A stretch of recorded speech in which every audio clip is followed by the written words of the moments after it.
ये समझ लीजिए कि डॉक्टर जयशंकर आ तो गए, लेकिन अब वो जाएँगे हमारी मर्ज़ी से। जी हाँ, और ख़ैर उसमें घबराने की कोई ख़ास बात नहीं है, हम उनको बहुत अच्छे से रखेंगे, हम उनका बहुत ख़्याल करेंगे। जैसे मैंने आपको बताया कि रेड कारपेट भी बिछाया गया था, छोटे बच्चे भी गए थे जिन्होंने उनको फ्लावर्स पेश किए और कई दूसरे ऑफ़िशियल्स जो थे वो भी एयरपोर्ट पे पहुँचे थे उनको रिसीव करने के लिए।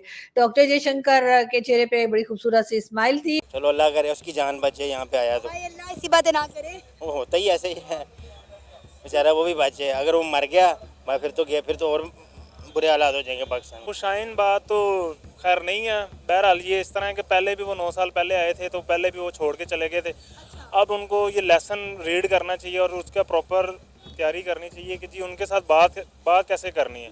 उनकी वो स्ट्रेटजी बहुत क्लियर है, वो आपको हर जगह पे जाके एक्सपोज करते हैं, आपसे उनका कोई जवाब ही नहीं दिया जाता। ये ब्लॉग एक बनना चाहिए, जैसे कि रूस के 74 मेंबर्स आए हुए हैं, इंडिया से आए हुए हैं, चाइना से डेलीगेशन आया हुआ है, तो ये एक अच्छा ब्लॉग बन सकता है जिसमें हम मतलब पाकिस्तान अपना पार्ट प्ले कर सकता है। स्पेशली मैं बात करना चाहूँगा सी पैक के ऊपर कि प्राइम मिनिस्टर आए हुए हैं, तो उनसे भी अच्छी टर्म्स पे निगोशिएट हो सकता है। पाकिस्तानियों को काफ़ी सारी इन्वेस्टमेंट और पूरी दुनिया का जो है वो स्टेक लगा हुआ है गवादर के ऊपर, स्पेशली सी पैक के ऊपर। अच्छी बात है वो हमारे मुल्क में आए हैं, उन्हें चाहिए रोज आना। अच्छा हाँ जाहिर बात, कोई ना कोई मिनिस्टर आना चाहिए ताकि हमारे ताल्लुकात बेहतर हों, ठीक है, हमारा मुल्क भी अच्छे जाए। अभी उनकी अक्सर जो है उनकी इकोनॉमी बहुत अच्छी है, बिल्कुल हमारे से कहीं गुना अच्छी है। ऐसा ही है। हमारा आपको देख लें बेड़ा करके 0% है मेरे नज़रिए के मुताबिक तो 0% है। क्यों आपको क्यों लगता है कि 0% है? कभी हमारी इंडिया के साथ बनी नहीं, आप ये भी तो बताएं ना, कभी इंडिया के साथ बनी हो, पॉलिटिकली बनी हो या किसी स्पोर्ट्स के ओलंपिक के थ्रू बनी हो, किसी भी मामले में हमारी आज तक इंडिया के साथ बनी नहीं। और अगर बनी भी है तो मोस्टली हमारी पंजाब के साथ बनी है। हमारा अब उनसे कंपैरिजन ही कोई नहीं है। अब आप देख लें कि लास्ट 2-2.5 साल से कोई सीज़ फायर का मसला हुआ है, कोई नहीं हुआ। उनको पता है कि हमारा दुश्मन है ही नहीं है ये, और वो चले गए आगे। अब आप अपनी सिर्फ देखें कि आपने उनको कैसे में इंगेज करना है और उनसे क्या बात मनवानी है। आप वो पानी आपका रोकते हैं, आप आलमी अदालत में जाते हैं, वो आपको दिखाते हैं जी ये पानी ज़ाया हो रहा है, $22 अरब का आप हर साल पानी ज़ाया करते हो, तो वो आपका पानी रोकते हैं और आप केस हार के वापस आ जाते हैं। पाकिस्तान और इंडिया में 3-4 दफ़ा जंगें हो चुकी हैं, 1965 की, 71 की, फिर कारगिल की वॉर हुई और उसके बाद मतलब काफ़ी नुकसान हुआ ना। तो जंगों से तो कोई मसाइल का हल नहीं होता, तो हमेशा बातचीत से, टेबल टॉक के साथ जो है वो बायलैटरल टॉक्स हों तो उससे मसाइल हल हो सकते हैं।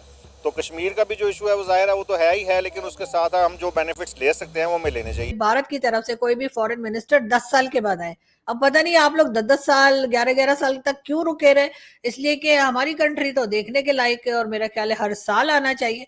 मगर खैर कोई बात नहीं, बड़े-बड़े देशों में ऐसी छोटी-छोटी बातें होती रहती है। तो अगर चाइना वाले 11 साल के बाद आए हैं तो फिर भारत से भी जो है वो कहा जा रहा है कि तकरीबन 10 साल के बाद कोई फॉरेन मिनिस्टर आए। हाँ, मोदी जी आए थे एक बार, आपको पता है ना, शादी में बगैर इन्विटेशन को बार-बार बताते हैं कि जी जब हम किसी डिबेट में जाते हैं भारत की तो वो यही हमें बताया जाता है कि जी मोदी जी ने तो ताल्लुकात सही करने की बड़ी कोशिश की थी और मोदी जी तो शादी में चले गए थे, नवाज शरीफ साहब की नवासी की, बगैर इन्विटेशन के, बगैर बताए पहुंच गए थे। तो उसमें कौन सी बड़ी बात है? हमारे यहाँ तो अक्सर लोग, अभी भी पाकिस्तान में यही यही रिवाज है, हम अक्सर शादियों में बगैर बताए, बगैर इन्विटेशन के पहुंच जाते हैं, खाना जो अच्छा मिलता है।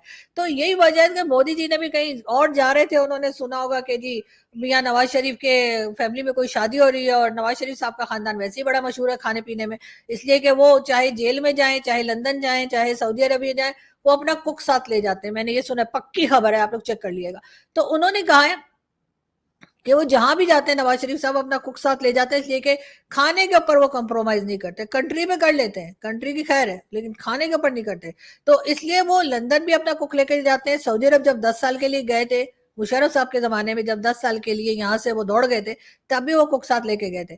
तो इस वजह से मुझे लगता है कि खाना, क्योंकि बहुत शौकीन है वो खाने के और डिशेस के, तो इसलिए मोदी जी को कहीं से खबर मिल गई होगी, तो मोदी जी ने कहा चलो ये प्लेन यहाँ उतार लेते हैं, थोड़ा खा पी के निकल जाएंगे। साथ एक साड़ी वो ले आए थे उनकी मदर के लिए, वो साड़ी उन्होंने दे दी, और इतने की साड़ी नहीं थी जितने का वो खाना खा के चले गए। लेकिन खैर कोई बात नहीं, मेहमान थे तो मेहमानों की तो आपको पता है हम लोग बहुत रिस्पेक्ट करते हैं, बहुत टेढ़े किस्म का जवाब वो देंगे, इसलिए कि पहले ही जब वो हिंदुस्तान से पाकिस्तान आए हैं तो कनाडा को लेकर उनका मूड पहले ही ऑफ है। लेकिन खैर अब देखते हैं कि वो आकर क्या बात करते हैं। बहरहाल एक बहुत अच्छी बात है, एक बहुत अच्छा कह लीजिए कि हो सकता है शुरुआत हो सके यहाँ से। वैसे कहा तो जाता है कि हिंदुस्तान पाकिस्तान के बारे में बात नहीं होगी, इसके सिलसिले में कुछ नहीं होगा, लेकिन बहरहाल फिर भी उनके आने के ऊपर जो है कई लोग जो हैं वो टीवी चैनल्स पे भी अपने कमेंट्स दे रहे हैं, जिसमें बिलावल भुट्टो जरदारी भी शामिल है।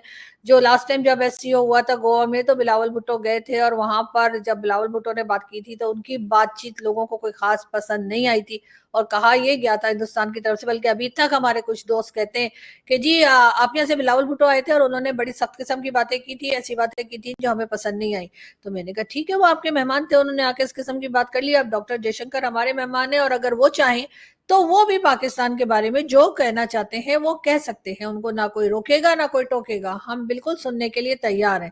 लेकिन साथ साथ उन साहब का ये भी कहना था कि लेकिन डॉक्टर जयशंकर जो है वो जाहिर है कि उस तरह से बात नहीं करेंगे जैसे बिलावल साहब ने की थी, लेकिन मुझे एक बात का जरूर यकीन है कि वो एक बहुत मिच्योर तरीके से बात करेंगे, और डेफिनेटली कोई ऐसी बात नहीं करेंगे जिससे कि ताल्लुकात मजीद खराब हो। वैसे तो कोई गुंजाइश रह नहीं गई है ताल्लुकात खराब होने की, आपको पता ही है, ट्रेड भी बंद है, बातचीत भी बंद है, और एक दूसरे के साथ मीडिया को भी हमने ब्लॉक कर रखा है या मीडिया भी बैन कर रखा है, और इस किस्म की सारी ही चीजें चल रही हैं।